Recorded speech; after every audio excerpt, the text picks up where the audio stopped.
The Horns of Hattin.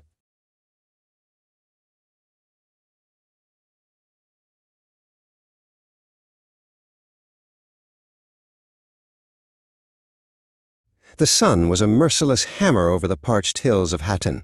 From a rise overlooking the valley, Salah ad-Din watched the serpent of the Crusader army break and coil in on itself. Below him, a forest of his army's green flags, each bearing a golden crescent moon, fluttered in the hot wind.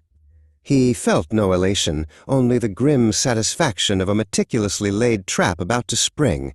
He had starved them of water, drawn them into this desolate furnace, and now he would break them. He raised a gauntleted hand, a silent, final command.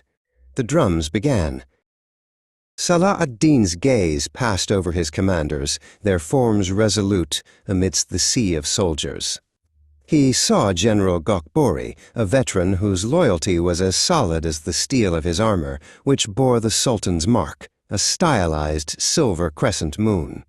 Beside him, the young Mamluk al-Adil was a mirror of his own youthful fire. They did not need orders, only the signal. They understood his strategy, patience, an even greater weapon than the curved blades of their scimitars. They were the instruments of his will.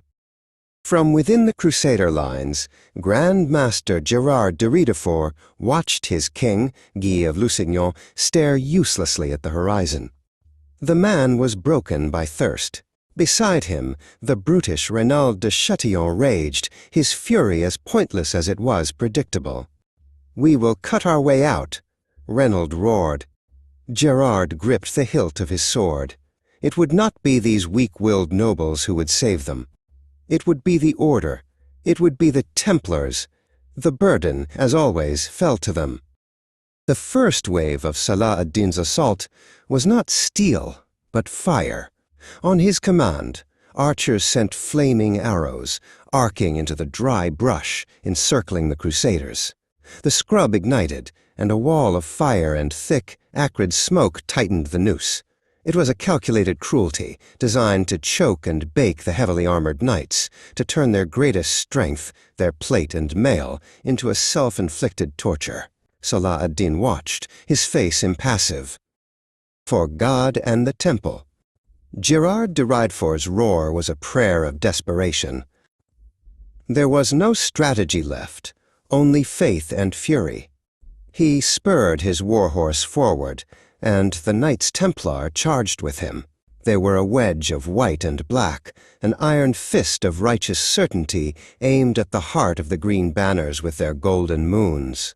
They would shatter the Saracen line or die in the attempt.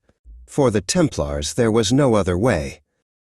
Salah ad-Din observed the Templar charge with the detached interest of a master craftsman watching a flawed tool break. He did not meet their force with force. He simply gestured, a calm, precise motion. His lighter cavalry, unburdened by the Templars' heavy armor and dogma, parted like water around a stone. They let the knights' momentum become their undoing, then swarmed their flanks, peppering them with arrows, turning their glorious charge into a futile, lumbering slog. The charge broke into 1,000 individual duels. A giant Templar, his white surcoat stained with soot and blood, swung his heavy broadsword with brute force. His opponent, a lithe Mamluk, moved like the desert wind. The Templar's strength was formidable, but his movements were predictable.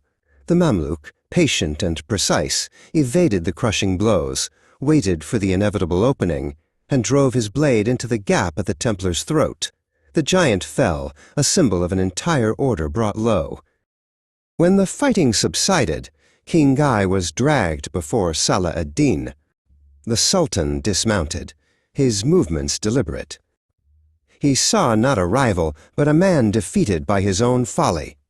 He ordered a cup of chilled water and offered it to the captive king, a gesture of respect for his station. "A king does not kill a king," Salah ad-Din said, his voice calm. But his eyes flickered towards the other captive, Reynald de Chatillon, the man whose treachery had caused this war.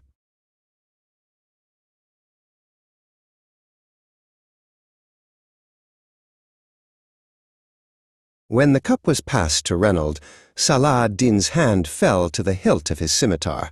His calm demeanor vanished, replaced by the cold finality of a judge. "This man," he declared, his voice cutting through the evening air, "is an oath-breaker and a murderer of pilgrims. He is bound by no law and no king." He looked at Reynold, whose defiance had finally crumbled into fear. Salah ad-Din drew his sword. It was not an act of anger, but of justice, a debt being paid in steel.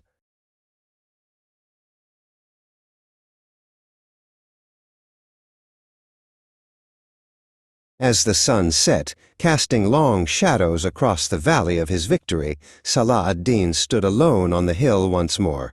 The Templars were broken, their Grand Master captured, their myth of invincibility shattered. The path was now clear. He looked not at the spoils of war, but towards the distant silhouette of Jerusalem. Hattin was not the end. It was the beginning of the end for the Crusader kingdom. His hand rested on the Qur'an at his side, his purpose reaffirmed.